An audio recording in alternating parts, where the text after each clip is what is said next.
Shalom, shalom. First and foremost, I want to say, Kalembla, Yahweh, Bashim Yahushai, Bashim Waha, Rakha, Kodash, Ubrakatham. Double honors to the elders and apostles of Great Millstone, and peace and blessings to the whole elect. It's a young brother here, Shamash One. Another video. And Lowell is edifying. Oh shit, damn wires getting a little tangled out here. Give me a second. So yeah, so I was meditating. I was doing my reading, for the day. Getting a little bit of chapters in here and there, right? As always, want to stay sharp. And not only stay sharp, but also grow in this thing as well. But I was reading 1 Samuel's the 15th chapter, because I've already ran through Samuel's before for GMS homework. And I was just running through it again. And the spirits came upon me, and I was talking to my brother, Bakam Mayum. We were just talking, and I said, maybe I might go into 1 Samuel the 15th chapter, considering I just read it. So that's what I'm going to go do. And we're not going to go over all of 1 Samuel the 15th chapter, because it speaks for itself. But we'll go down into like the 23rd verse, if the Spirit has me to continue to read on, I might. But the point I really want to get into is the 23rd verse. So without further ado, we're just going to go. So Samuel said unto Saul, the Lord sent me to anoint thee to be king over his people, over Israel, and therefore hearken thou unto the voice of the words of the Lord. Well, Samuel was a prophet, and that's written in 1 Samuel, 3rd chapter. And he was a Levite also. So this is Wikipedia.org. Samuel is a figure who, in the narratives of the Hebrew Bible, which is history and the truth, not narratives as like a something made up, plays a key role in the transition from the period of the biblical judges to the institution of a kingdom under Saul, and again the transition from Saul to David, which this chapter is a prophecy, or that's coming to pass, which we'll get to that, in the 23rd verse. He's venerated as a prophet by Jews, Christians, and Muslims, which first and foremost Jews, Judah, Benjamin, Levi, right? There's no letter J back then either. They're really, all of the Christians are Israelites, right?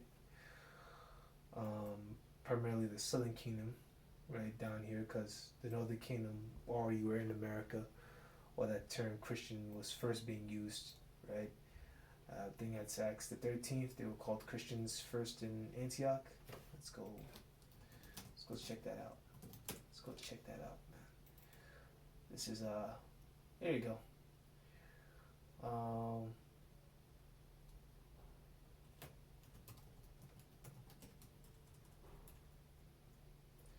Let me see here.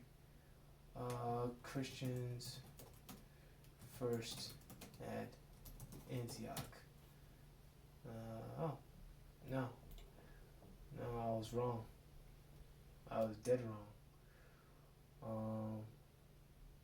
Yeah, we'll call Christians first at Antioch, and I wonder which Antioch this is. So this is the book of Acts 11, verse 26. And when he had found him, he brought him unto Antioch, and it came to pass that a whole year they assembled themselves to the church and taught much people, and the disciples were called Christians first in Antioch.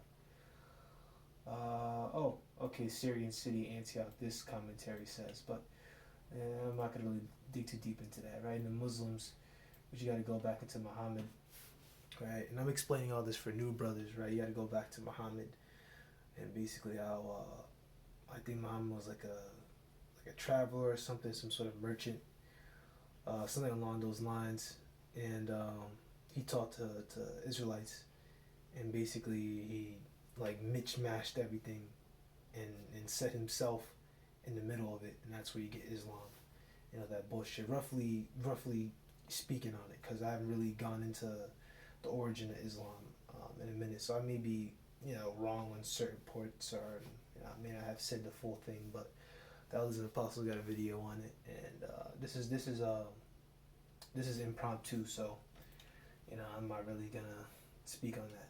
But that's Samuel, right? That's just for new brothers who never heard of Samuel, and who don't know, about him in that time period from the Judges. which I think I explained already. Let's go here. This is the book of Acts, the 13th verse 20. After that, he gave them judges about the space of 450 years until Samuel the prophet, and this is what we're reading about right now. So, thus saith the Lord of hosts, and this is the same Samuel the prophet. So, the Wadi Al-Bashim al-Shai. I thought of that. I mentioned that yesterday. 1 Samuel the 15th verse 2. Thus saith the Lord of hosts, I remember that which Amalek did to Israel, how he laid wait for him in the way when he came up from Egypt. And that history is in Exodus, the 17th chapter. And we'll start at the 8th verse. And this is going into the first parts, Moses smiting the rock and giving them water. I don't want to get too deep into that, but this is the point. Exodus chapter 17 verse 8. Then came Amalek and followed Israel in Rephidim, and Moses said to Joshua, choose us out men and go out and fight with Amalek. Tomorrow I'll stand on the top of the hill with the rod of the Most High in my hand. So Joshua did as Moses had said to him, and followed Amalek, and Moses, Aaron, and Hur went up to the top of the hill, making it pass Moses up his hand. Ezra prevailed, and when he let it down his head, Amalek prevailed. Amalek are Edomites, the children of Edom. And Moses' hands were heavy, and he took a stone and put it under him, and he sat thereon. And Moses and Aaron stayed up his hands, one on the one side, and the other on the other side. His hands were steady until the going down of the sun. And Joshua discomfited Amalek and his people with the edge of the sword. See, Amalek has always been our enemy, man. These Edomites, we're not friends. That's why Surah the 12 verse 10 says, never trust thine enemy. These devils ain't changed, man. That's why he's called the devil and Satan, because he's a deceiver. He tries to make you think that he's changed, but that nigga ain't changed, man. And Lord said to Moses, write this for a memorial in the book and rehearse it in the ears of Joshua, for I will utterly put out the remembrance of Amalek from under heaven, which will come to pass when 1,000 years are up, and that will be a fulfillment of Obadiah 1 and 18, with Esau being utterly annihilated from off the earth. So that's gonna come out, man. And Esau's gonna be utterly destroyed and removed. Exodus chapter 17 verse 15. And Moses built an altar and called the name of it Jehovah Nisi, for he said, because the Lord has sworn that the Lord will have war with Amalek from generation to generation. Okay, so this says Jehovah is my banner, which is really Yahweh is my banner. So amazing banner sling used to go out for war. So let's say that the Lord will let me see here. Well, let's see how we could prove that.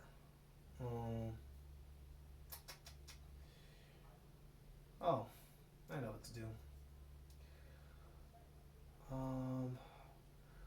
What was it? I just read it too. Is it? If it's not Psalm 16, then it must be 17. It's 18. Okay, this is the book of Psalms, chapter 18. Salakia. Just bear with me here. Once again, this is impromptu. This is the book of Psalms, chapter 18, verse. Let me see here, man.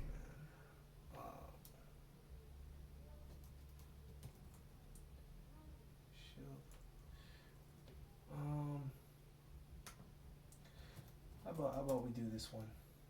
How about we do this one instead? Damn.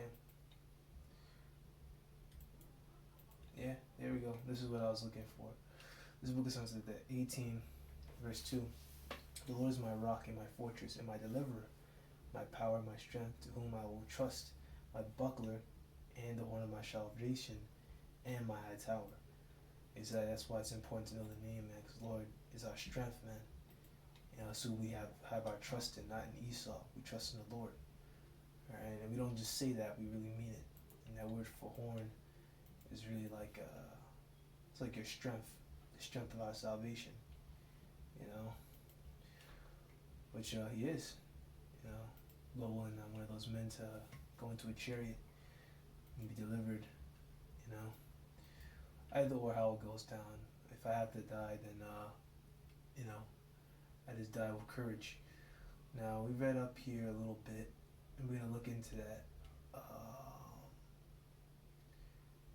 With the rod of the Most High in my hand. Let's see that. Let's go check that verse out. Because once again, this is impromptu. And when you do impromptus, you just go check things out. Alright, let's see here. Rod. Because I'm pretty sure that's what it is. The rod, what is this rod? This rod. With the rod. Okay. A rod was held up.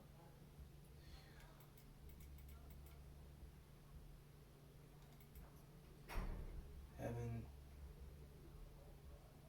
Okay, let's see here. The rod of God. Lifted up as a banner. Rod. Okay.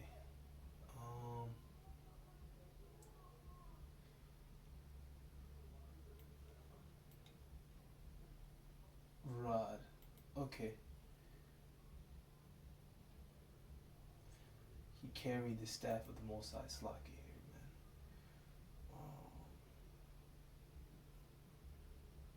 There we go. That same rod from Exodus. Slocky for making you brothers wait. There you go. The same rod that was used in Exodus the 7th chapter. So I just wanted to look into that. Once again, this is impromptu, so you had to wait for me. So that's the exact same rod, alright, from Exodus 7th chapter. The Nile, all that, that same rod, alright. I just wanted to look that up again. It's been a while. This is the book of First Samuel chapter 15 verse 3. Now go into my Amalek and utterly destroy all that they have and spare them not. Will slay both man and woman, infant, suckling, ox and sheep, camel and ass. So kill everyone, man. Don't spare anything. Kill the animals, the women, the children. And so I gathered the people together and numbered them in Telaim, 200,000 footmen and 10,000 men of Judah. And so I came to a city in Amalek and laid in wait in the city. And actually, let's keep reading and I'll bring it out later. And Saul said unto the Canaanites, go depart, get you down from among the Amalekites, lest I destroy you with them. For you showed kindness to all the children of Israel when they came out of Egypt. So the Canaanites departed from among the Amalekites. And Saul smote the Amalekites from Havilah until that comes unto Shur that is over against Egypt. And he took Agag, king of the Amalekites alive, and utterly destroyed all the people with the edge of the sword. He's jacking the asses up, man. But Saul and the people spared Agag and the best of the sheep and of the oxen and the fatlings and the lamb. Now that was good. They did not utterly destroy them, but everything that was vile and refused to destroy utterly. So other idols and other bullshit there they destroyed, but they left the food. They left the animals wished out, and all that was good. They weren't supposed to do that. They weren't supposed to bring anything back. Yeah, so the cattle. So they brought back all the cattle. And they say here the best of everything else. Which that was off. They weren't supposed to bring back anything. You're supposed to just kill,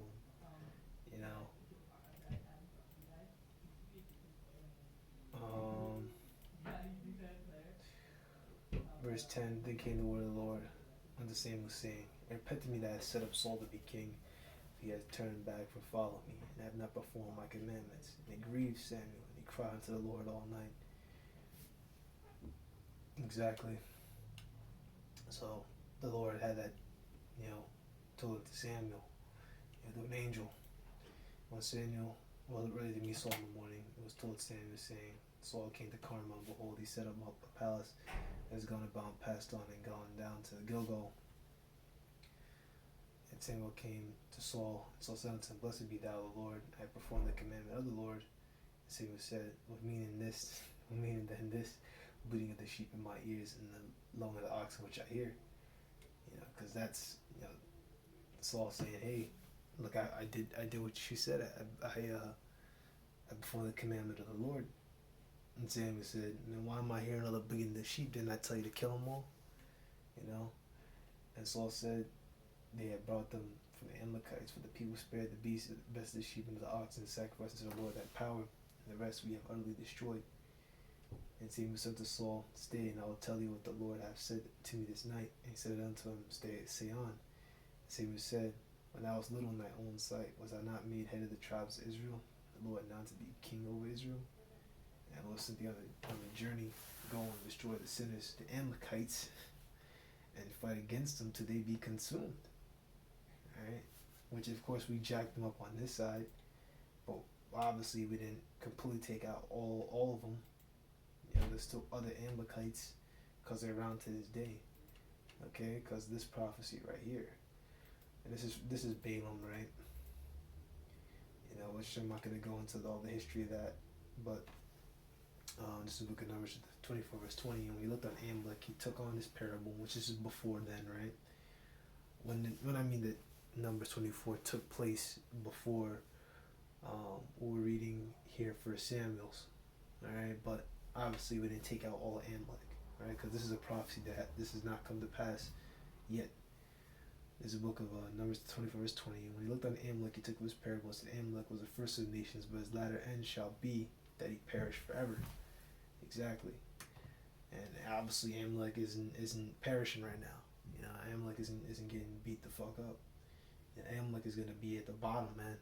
Along with the rest of the Edomites, he's gonna be the bottom of the nations until that 1,000-year time period is up. And then pertaining to Obadiah 1:18, we're gonna annihilate them. Verse 18. I think I've read it. Verse 18 already. Verse 19. Wherefore then didst thou not obey the voice of the Lord, but didst fly upon the spoil, and didst evil in the sight of the Lord? Verse 20. And Saul said unto Samuel, Yea, I have obeyed the voice of the Lord, and I have gone to which the Lord sent me, and I have brought Agag the king of Amalek, Edomite, and have utterly destroyed the Amalekites, which they didn't destroy all of them, obviously, right?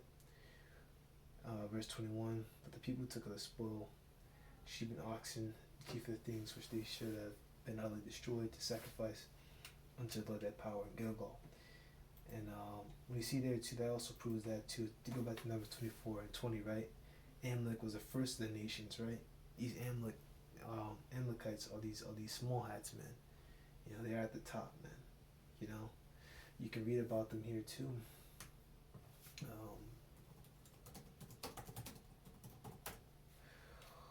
Those small hats inhabiting our land. This is the book of Jeremiah 49 verse 20. Therefore hear the counsel of the Lord that he had taken against Edom and his purposes he had taken against the inhabitants of Teman. Surely the least of the flock shall draw them out, and surely he shall make their habitations desolate with them. And the least of the flock there is talking about the Lord is going to use Amalek, the so-called Jews, to start off the World War III. Alright?